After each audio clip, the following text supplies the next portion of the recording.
All right. Good afternoon, everyone. Today, I am super excited to introduce you to someone from Love Life who you may not recognize. But first, a little bit about me. My name is Dr. Niki Davis, and I am a former rocket scientist. And this is Charlie, my dog, by the way, um, turned into a lifestyle medicine physician with Love.Life Telehealth. And I am super passionate about helping my patients get well and stay well by treating their root cause of their chronic lifestyle related diseases. Now, today is extra special. I have the absolute pleasure of introducing you to Dr. Jaclyn Tolentino. Now, Hi. Dr. Tolentino is a functional medicine physician at the in-person Love Life Health Facility in El Segundo, California.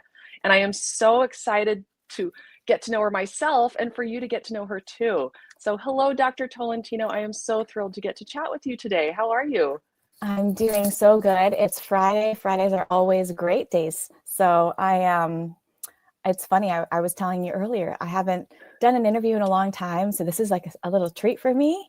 So thank you for having me on Love Life Telehealth. And I'm looking forward to this conversation. Yeah, me too. And I have, let's just talk about the elephant in the room. My dog, who is now eating my plant. She's a plant eater, just like me. So I'm gonna grab her and see if I can get her to stop eating my plant right now. Uh, this is the beauty of live, right?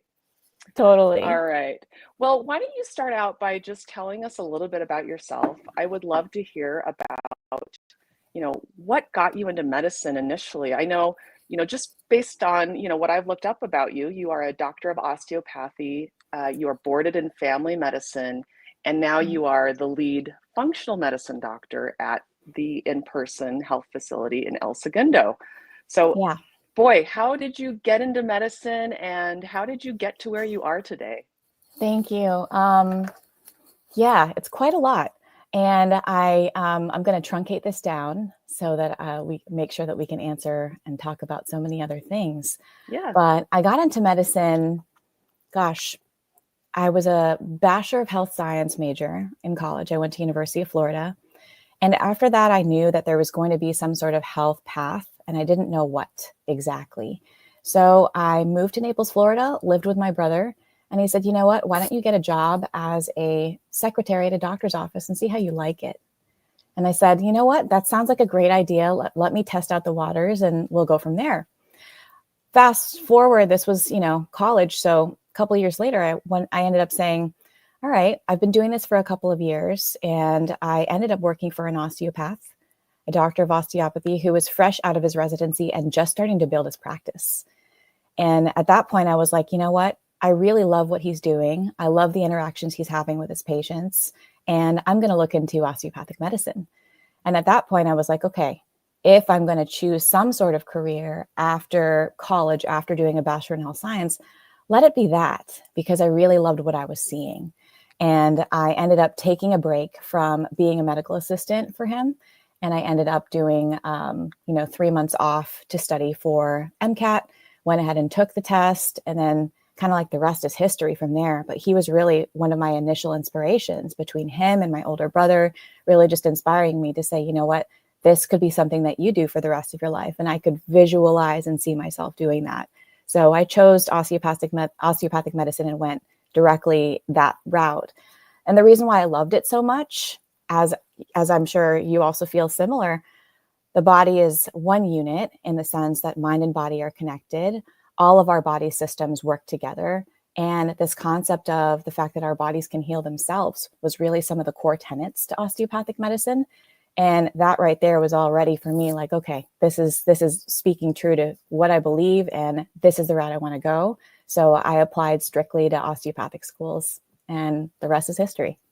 Wow, Yeah. great. Well, it's interesting because at the time that I went to medical school in Salt Lake City, Utah, Mhm. we have an MD program, but we didn't have a DO program. And I actually Oh, thought, boy, I would probably fall in line with more of the DO. So it was the yeah. residency that I ended up attending had half and half, and so we got to do a lot Mm. of osteopathic manipulation. And so I got to learn a little bit of what you guys get, like the extra education you guys get in medical school. Yeah, that's wonderful. I didn't even know they had a dual program there. Yeah, yeah. Well, in actually the residency that I did was in Montana, so that's where I got to, Oh, yeah, nice. experience kind of both sides. So we Yeah. had half and half MDs and DOs in our residency. Oh, that's awesome. Yeah, There was only yeah. like maybe 2 schools at the time that were offering that. One was all the way in Michigan, and that was definitely out of the wheelhouse in terms of where I was gonna go. Yeah, yeah. A little far So from home. okay, so you chose to become a DO, and then what got you into family medicine? Yeah. So the doctor that I was working for, he was a family doctor. And I really love the fact that he was able to see kids, see teens, see adults, see people, that were 50, 60, 70 and up. And he was bringing in full families into the practice. And I loved the fact that he was able to connect with every single one of them. So for me, becoming a family doc, it wasn't a question. That dynamic flexibility of being able to see an entire family really spoke to me. And that's why I chose it from a career standpoint. And of course, in med school, you do all the rounds and you're going through all the different specialties. And no matter what, I always just went back to family med. And, I just decided that I was going to be open-minded. And even so, going through every single rotation, I always just went back to it. So it just seemed like home. It seemed like the right thing for me to do. And I ended up choosing that specific residency. And I stayed in Florida for residency. So that's where my family is. Okay, so then once you graduated from residency, did you end up working as a family physician for a while before transitioning to functional medicine at Love.Life? Tell us a Yeah. little bit about that. Yeah, so I did my residency in Coral Gables area. So we were also at a clinic downtown in Miami, and I was there for 3 years. And after that, I ended up joining a private practice that offered concierge medicine and also private practice. So I worked there for approximately 4 to 5 years, and that was really the crux point of switching between concierge private practice to transitioning into the world of functional and integrative medicine and more on the preventative side because of my breast cancer diagnosis. So picture this. We're talking early 30s, a young doctor who is seeing, 20 people a day, 5 days a week, and also working the weekends and possibly even being on call for patients, going to homes, going to hotels, etc. That was a recipe for disaster for me. I was entirely burnt out. You can imagine seeing that many people day in, day out. Oh, And, yeah. that the cancer diagnosis is really what flipped the lid for me and really changed things, because I wasn't even a cancer that I found on myself. My husband found it on me when we were playing in the beach. We were like on the sand Wow. and he was tickling me. He felt the lump and there you go. That was really the start of me realizing that wasn't taking as well of good care of myself as I should have, really pouring so much more into my patients than I was myself, missing some of the signals and some of the signs that could have helped me want to dig. And I just changed the way that I thought about how I wanted to care for other people and also how I wanted to take care of myself. That cancer diagnosis was really the crux point for how I changed my philosophy around medicine and wanting to practice that way. After my treatment, I went through double mastectomy, went through chemo, also hormone suppressive medications. It's not, you can imagine a young 30 something year old in menopause. It was a really harrowing experience. And through that experience, I decided that there's more learning and more education that I want to have in order to provide better care for people. I had a moment in the oncologist doctor's office after the cancer was removed.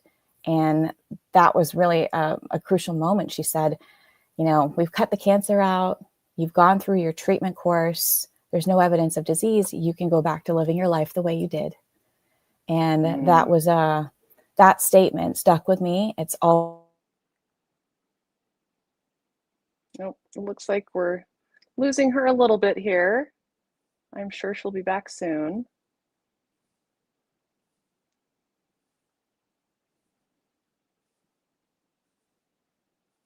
I think we're having a little bit of a delay with her internet connection. Okay. There So we go. You're back. Okay. yeah, and that statement stuck with me, and it just reminded me that if I wanted to go back to that life and living the way that I was, that wasn't a life where my body was thriving. It was a life that created cancer. It was a life that wasn't serving me.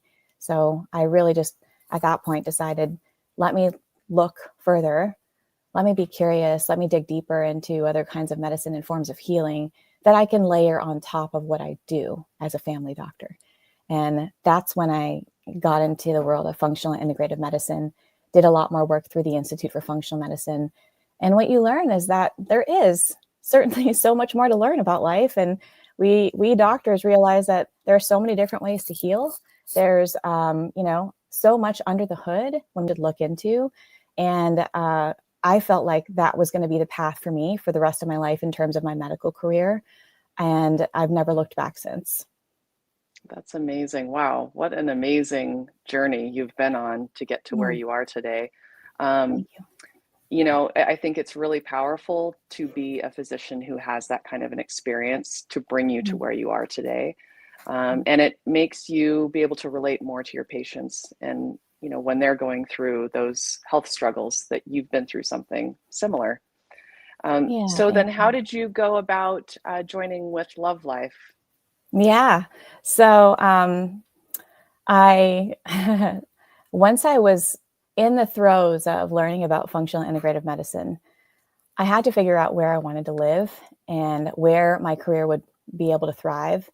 And at that time, we're talking 2017, 2018 in Miami, I didn't see a lot of opportunity for the world of functional integrative medicine there.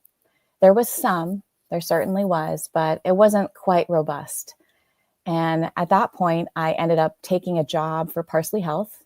And it was an interesting opportunity because they had a small location in a WeWork that was located in Los Angeles. And they also had another satellite location in San Francisco. And then, of course, their New York location. So I took a job for Parsley. And when I first took the job, it was on more of a probationary status. Like, let's just give this doctor 90 days and let's see how things go. And for me, I was post-chemo, post-cancer, living in Miami, studying functional and integrative medicine and learning so much over a couple of years. And then I was about to pick up my life with my husband, move to Los Angeles for a part-time job that didn't have any promises yet. And so I just decided, you know what? I feel so strongly about this kind of medicine. I am going to do it, even if it's 90 days, and I'm going to show them that this is where my passion lies. And so I was with Parsley for about 6 years. And earlier this year, I left the company. I graduated. So I'm a Parsley Health alumni of 6 years and decided to join Love.Life. What I loved was John and Betsy's mission. When I thought more about how John created Whole Foods. And you're talking about John Mackey. Yes, John Mackey. And the founder and CEO of Whole Foods for a long time. He's no longer with them, but now this is his new passion project, right? Love.Life. Yes. Yeah. And speaking with him and Betsy and learning about the vision of what they wanted to create, I think it just spoke so much to me because I was still at that point a clinician who was seeing patients via telemed for the most part, and also having a health coach to support my treatment plans. And what they described was something even bigger than that. They described this beautiful facility that would have nourishing meals, that would also have the highest tech, fitness and recovery equipment for performance and elevating your level there. We were also going to offer bone DEXA for body composition. In addition, they were also going to offer HBOT, beautiful recovery space, Eastern medicine, Western medicine, merging everything together and having a team of more than 20 experts where all of you together are collaboratively talking about your patients and collaboratively discussing your care. And I was like, wow, that is a beautiful, beautiful idea. And the fact that this was coming true and coming to life right here in El Segundo, I live 8 minutes from the location. I just thought, this is something that I want to be a part of. It spoke to something even more so than just primary care or family medicine for me, and not even just functional medicine. I get to collaborate and work with so many other experts. And I think that's where the magic is, right? The magic of having a place where no longer is medicine siloed. People aren't going to the physical therapist and then separately in LA traffic, going to see their acupuncturist or Chinese medicine doctor, and then sitting in more traffic to go visit their trainer or even their doctor. We've now created this beautiful ecosystem within the facility that offers all of it in one. And not only do they offer that, but we also are literally every week talking about our cases together and meeting one-on-one to collaborate and really make sure that the care is holistic in nature. So it's really been a dream come true. I love the fact that we also get to offer therapeutic recommendations to any of the other departments or any of the other things that people are doing within our facility, including how they're eating their meals and nourishing their bodies. Are they utilizing infrared sauna or cold plunge or cryotherapy? And of course, collaborating with their physical therapist or even their trainer when we talk more about musculoskeletal health. So they have these beautiful evaluations that they get to do in those areas. And then here we are talking about it from a medical standpoint about what we're seeing when it comes to blood work or even diagnostic testing. So it's been really fun. I've been back for about 3 weeks now since I was out on maternity leave. And yeah, I'm really excited about what we're doing. And I can't wait for this to become the future of health for more and more people. Wow, incredible. Oh, you're so lucky to get to do what you get to do every day. I feel very similar. I feel very lucky that I get to do what I love to do as well. And Yeah. speaking of that, so I also am board certified in family medicine, but I practice lifestyle medicine. Yeah. So some people may not really understand the difference between, say, lifestyle medicine, functional medicine, Mm. integrative medicine. Can you give us a little bit of like what you feel, kind of separates them, but also allows you to kind of use them all together to help people? Yeah, we always get that question all the time. And when people are coming in through the tour or stopping by even the medical area, we give like a little nuts and bolts explanation of it. But the way that I like to think of it, and I'm sure everybody interprets it very differently, is that the more that I learned about functional medicine, the more I realized it was about putting on a detective hat and helping people understand the root cause of conditions. And that meant really digging deep, going all the way from birth history forward, really understanding where people lived, what was their environment like, what were their personal relationships like, how was their childhood, et cetera. So I always equate functional medicine with that term root cause. And then when I think about the integrative or integrated piece, this is where we merge and combine the powers of holistic therapies, alternative medicine, and even integrative medicine in terms of seeing Eastern medicine practitioners, energetic medicine, and Chinese medicine, Ayurveda, et cetera. So I always think of like the integration there. And then when I think of lifestyle medicine, which to me, all three of them actually do blend together and overlap in many, many ways. And when I think of the foundation of care for anybody who sees a functional medicine doctor or even an integrative doctor, really the foundation is how can we support people's lifestyles? Because we know that 90% of the time, this is where they need to focus a lot more attention. And then that maybe, 80, that maybe 10 or 20% is doing the detective work to help us understand and uncover the root cause, et cetera. So I like to think that all of our practitioners, even Love.Life Telehealth, we all emphasize that same philosophy. We want our patients to get well. We want them to heal. We want them to thrive. And we're utilizing all of these different tools in our toolbox. So it's not so much siloed as we think. Yep, I completely agree. So, are there any medical conditions that you especially like treating or that you specialize in? Yeah, I happen to lean a lot more into the world of hormones and hormone health. And I think the reason why is because even early on when I was practicing concierge medicine in Miami, I saw a lot of patients for hormonal conditions there. And that meant understanding stress is really that introduction that I had to learning about the adrenals, understanding stress. And then, of course, once you do that, you realize that all the hormones are connected. All of the endocrine systems are also working together. There's a beautiful symphony between them. And you can't just silo yourself into learning one way. And then, of course, you realize that in functional medicine, we do realize that a lot of this is also coming from the digestive tract, the communication to the brain, our body's circadian rhythm with the earth. So it becomes even more complex. For me, once I realized that when you look under the hood, there is so much more to learn. I think that's where that fascination comes for all of us that practice medicine. And you're like, okay, let me dig deeper. Let me understand all of these different philosophies and honor and respect them for what they are. and take the essences of each of them into how you practice and how you've lived your life and what you believe in. So it's really a beautiful thing. Yeah. So I'm curious, some people might want to know kind of what does a patient appointment look like with you? So walk us Mm-hmm. through a typical appointment that, you might see someone for the first time and kind of what that looks like. Yeah. So all of our patients at Love.Life, they complete a comprehensive medical symptom questionnaire that also dates back to birth history. So it includes how they were born, where they were born, if they were breast or bottle fed, what their childhood was like, if they experienced any, particular situations. It's really more of a timeline per se, so that we understand from birth moving forward. We ask about where people have lived. We ask about their environment, and lifestyle is certainly a part of that. And once they complete that comprehensive questionnaire, it usually takes maybe about 30 minutes or so, but it's crucial for me to really understand that part of the history. And what we do is, in that very first visit, we dive further into the story.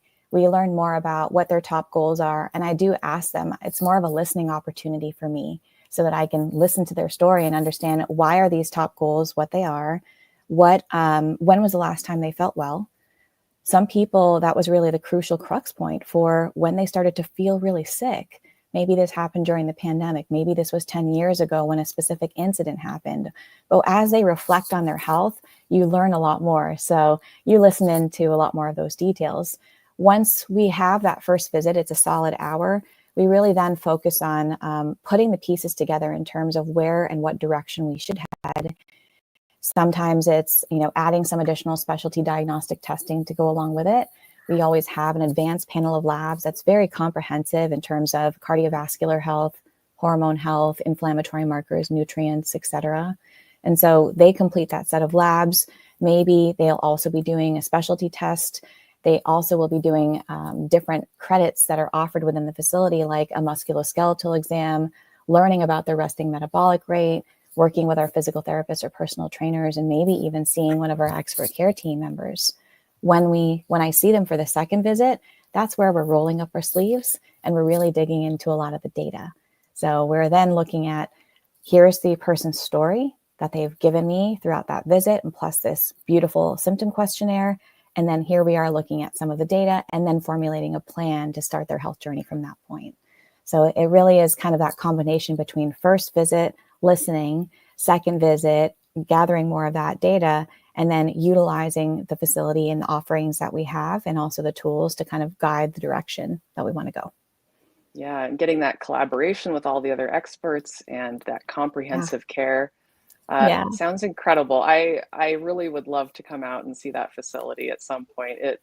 Just seeing the videos and pictures online, it looks, like a different world. It's so beautiful. Yeah, we can't wait. We can't wait to have you. It's, Yeah. to sit in, even on our grand rounds, when you're picking the brains of some of the other experts and having them weigh in on the conversations, you always learn something.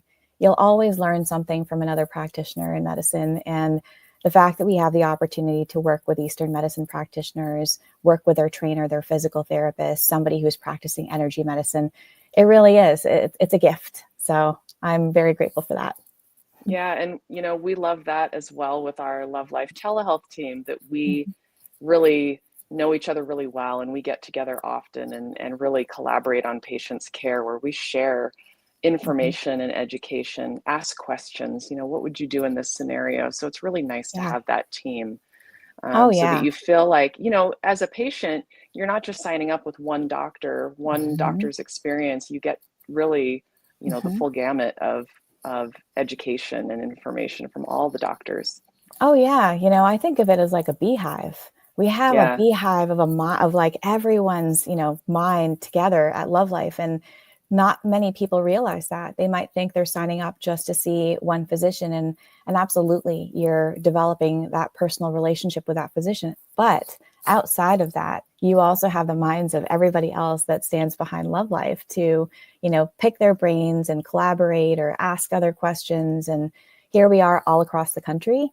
But yet, thankfully, we have this kind of opportunity within our network. Yeah. So do you have an especially favorite patient success story that you could tell us about? You know, I see so many different patients, but the ones that really touch home are probably my breast cancer patients because of my own personal experience and being as young as I was when I was diagnosed. You know, I think my heart pours out to them particularly because I didn't get that kind of care when I was diagnosed. And so I want to do the best that I can to support them on whatever leg of the journey that they're on. I really love seeing those patients. I also did an extra training in integrative oncology through a Chinese medicine practitioner who's incredible, Dr. Nalini Chilkov. And she helped me with my own personal journey. She also offers a beautiful physician practitioner, training. And through that practitioner training, that's where I kind of solidified more of my integrative oncology support. So it really hits home to see those particular patients. The other dynamic of patients that I often see are patients that are in either perimenopause, menopause population, or the post-cancer or post-immune issue type of recovery patients. And the other ones that I often see more of are also the fertility patients. Interestingly enough, when I was at Parsley, I saw so many women that were dealing with infertility for many reasons. And seeing the success stories and helping them live out that dream, that was probably also one of the other ones that touched my heart. The breast cancer women are dealing with that particular case as well. You know, some of them are facing some of them, those intimate challenges around how and if and when they're going to be able to have children. And so navigating the waters for those particular patients are patients that I'll commonly see that I celebrate and support throughout their journeys. And especially when they send me their pictures of their babies, it's just something that just melts your heart. The other population that I think is really important that speaks to me, that perimenopause and menopause population. I was in my early 30s. I never would have expected that I was going to be going through menopause for those years. And experiencing that at that point in my life was like so challenging. It reminded me that so many people are really struggling with transitionary changes in their life from hormones or lack thereof per se. And, seeing men and women in their 40s and 50s and 60s wanting to really focus on how they can live in a way that's going to help them thrive, and understanding whether or not hormonal health is important to them and how it should be important to them is another part. So I really do focus on a lot more education for my patients because I want them to understand why.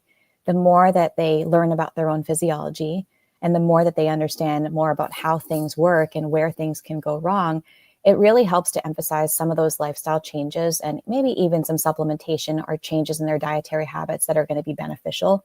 And I find that if I explain it in a way that helps them understand it, they are more likely to stick to the recommendations that I make. So if that means lifestyle recommendations or adding in specific nutrients from foods or added supplementation to support, something specific, they'll stick to it more when they understand why they even need it.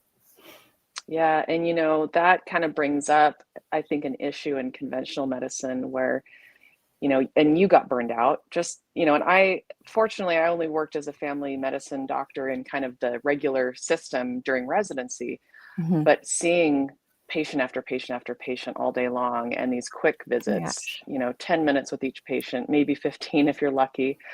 Yeah. Um, I feel really lucky now working with Love.Life Telehealth that I get to see patients for 30, 60 minutes and Mm-hmm. I get that full time with them, right? Especially Mm-hmm. as a telehealth doctor, Yeah. they are in their home usually. It's a very comfortable place and they get that entire time with me. They're not waiting in a room, having somebody Yeah. come in and check their vitals and things like that. So at the Love.Life facility in El Segundo, what do patient appointments look like as far as time goes? Do you get extra time with your patients? Yeah. So coming back from maternity leave, it's been interesting because as I'm seeing patients, I have the autonomy to also add some buffer and add some time in between and bring them in outside of scheduled visits if I feel like there's something really important that we need to discuss or hop on a call. And I think that's a privilege for a lot like, a few of us that I wish more of my colleagues that are practicing had the opportunity to do. But when you are stuck in the throes of seeing people every 15 minutes and you are just treating very acute problems, you don't have that opportunity to really engage them on that level. But luckily we do at Love.Life. So our patients have that kind of experience. So they typically are seeing us 4 or 5 times throughout the year. Sometimes patients are seeing us less and doing assessments that only offer them 1 or 2 visits. But do they have access to unlimited messaging through their portal, through their app? They do. Do they have access to, coming to our facility for different types of events and offering educational service?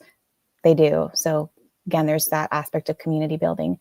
And then the visits themselves are mainly an hour visits for the first and second. And then the third, fourth, or even fifth visits are typically 30-minute visits. But what I'd say is that even though the patients have all of these visits, if they wanted to engage us in any of those other ways, they absolutely can, and they're welcome to, because it's important. It's not like the old throes of traditional medicine where you typically are only going to see a patient 1 time per year. That's not the kind of relationship that we have with our patients, right? Like our relationship is more really getting to know them and wanting to really walk and support them on that entire journey for the year so that we can help reach those goals and then cover what we need to help them thrive. So I feel again very grateful to be able to practice this way. Yeah, and it's interesting, you mentioned, because that is very typical that you may just see your primary doctor once a year for a 15-minute visit. How can we expect that doctor to be able to really give you enough education to make significant lifestyle changes, right? So what I tend to see is, I'll have people patients coming to me saying, my doctor is just trying to get me to take this medication, or they had me get these labs, this is what it showed, and now they want me to, do this thing. Mm-hmm. But they don't have the time. They just don't have the time to really sit down with the patient. And you mentioned this in the beginning, and I love it, to listen, right? Being a doctor is so important, to be able to have the time to listen to your patient, because they know themselves better than you do. And to be able to really sit down and figure out, what do they know about their health? And then what are their goals? Because their goals might not be the same as what the doctor's goals for them are, right? And you really need to tease that out, because this is their appointment, right? We need to do justice for them. We need to follow what it is that they want and what they're looking for in their life and in their health journey. So I think having that extra time to not only listen, but then to help with the education part. In conventional medicine, people just don't get that time with their doctor. And so it's really hard for them to really trust their doctor and want to follow whatever their recommendations are. And so we see that, we know the statistics of when you prescribe a medication to a patient, I think it's like 60% will take those medications. It's unfortunately that the system is the way that it is. And so, again, I think you and I both feel similar, that we're lucky that we get so much time with our patients, and that we really get to the root cause of why maybe they're not feeling well, or, talk to them about what it is that they want to improve upon. For sure. There's certainly a paradigm shift, even amongst clinicians, that also feel like, I've had enough. I'm completely burnt out. This is not what I want for myself or even my patients. And those clinicians are the ones that are also seeking some additional support when it comes to amplifying their own education. And they're finding it everywhere. They're finding it in functional medicine. They're finding it in integrative medicine, in lifestyle medicine.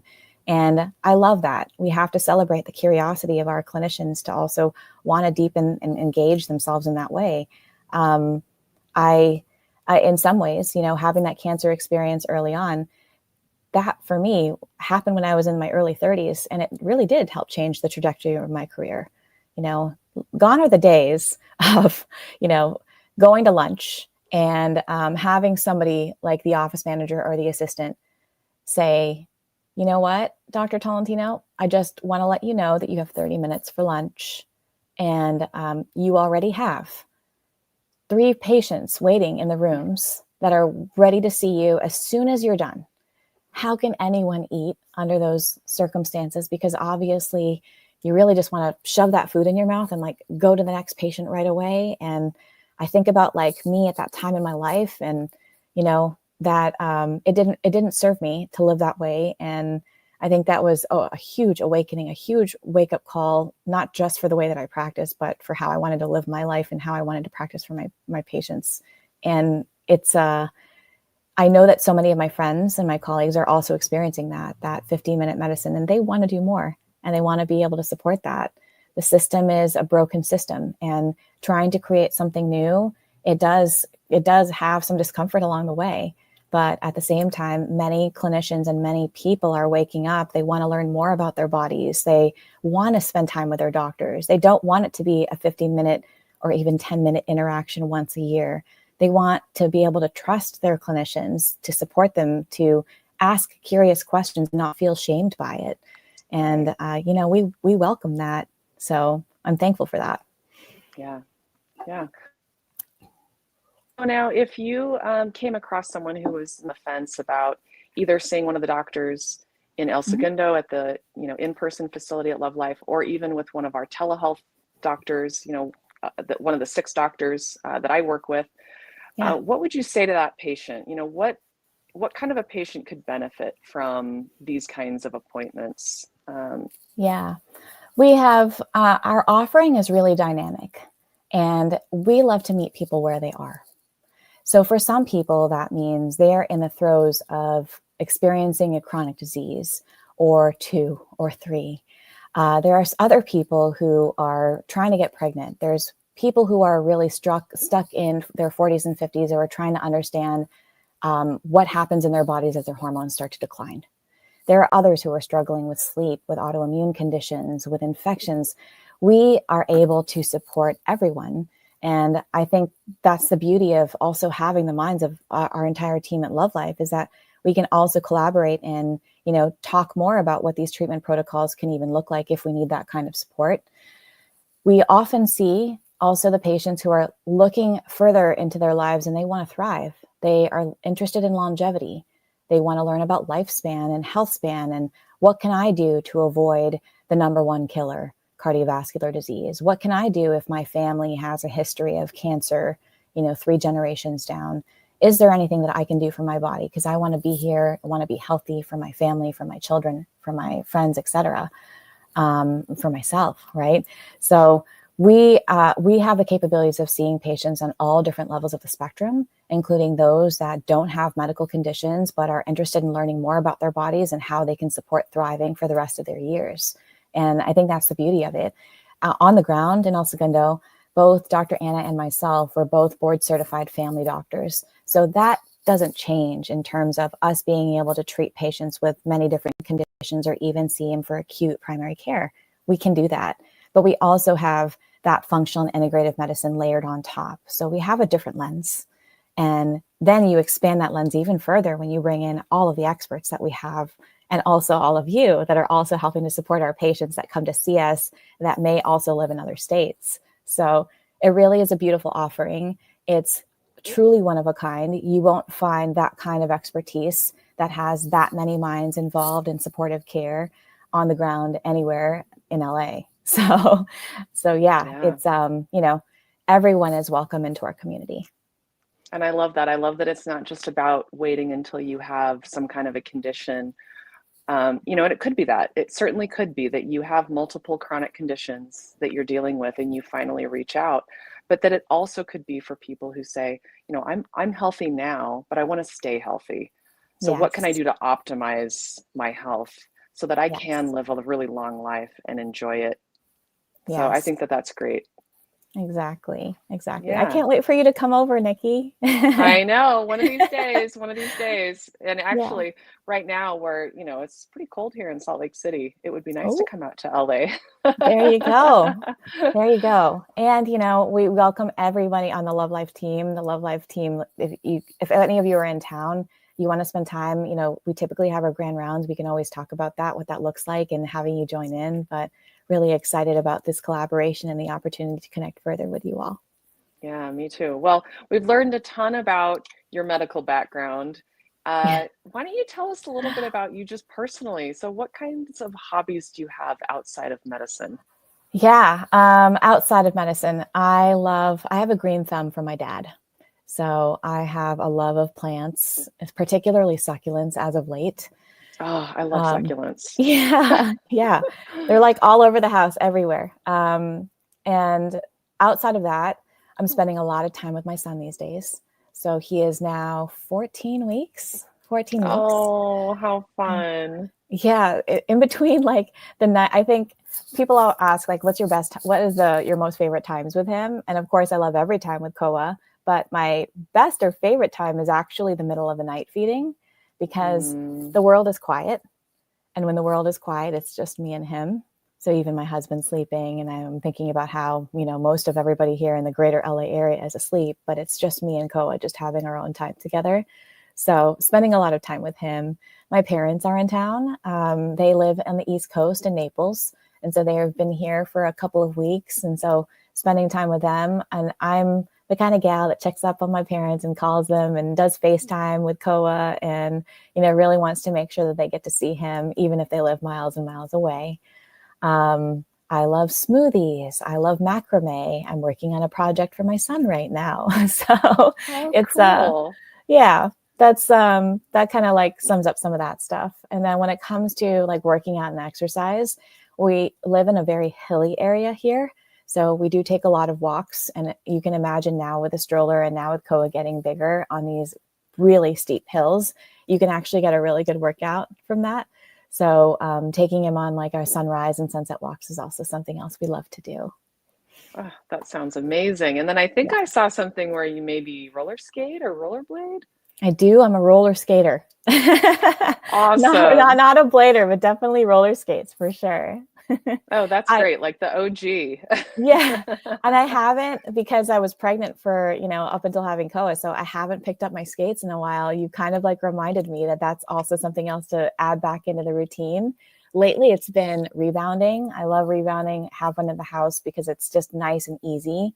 And then, of course, getting my walks in with Koa and using our facility at Love.Life is something really special that I can't wait to dive into further. Yeah, and rebounding, if people don't know, is just a mini trampoline, right? You're just jumping on a mini trampoline. So how do you do it? Do you Yes. play music and just jump around, or what do you do?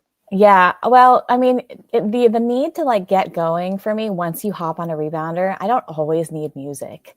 So sometimes you can always just, you yourself just sing your own songs. Or if I do, it'll be my Spotify playlist on the dance music. And then, of course, playing that. But you don't need a whole lot of time on a rebounder to really get your blood pumping. So it's not something that you need to do for an hour, right? You can even just do 15, 20 minutes. And it's outdoors in the fresh sunlight with the fresh air. So it feels really good. Okay, so you have yours outside. Yeah. Oh, that's nice. That's so Yeah. nice. Yeah. When I've done rebounding, it's inside in the colder months because, it gives Ah, me something to do inside. But, living in yes. LA, you've got that beautiful weather most of the time.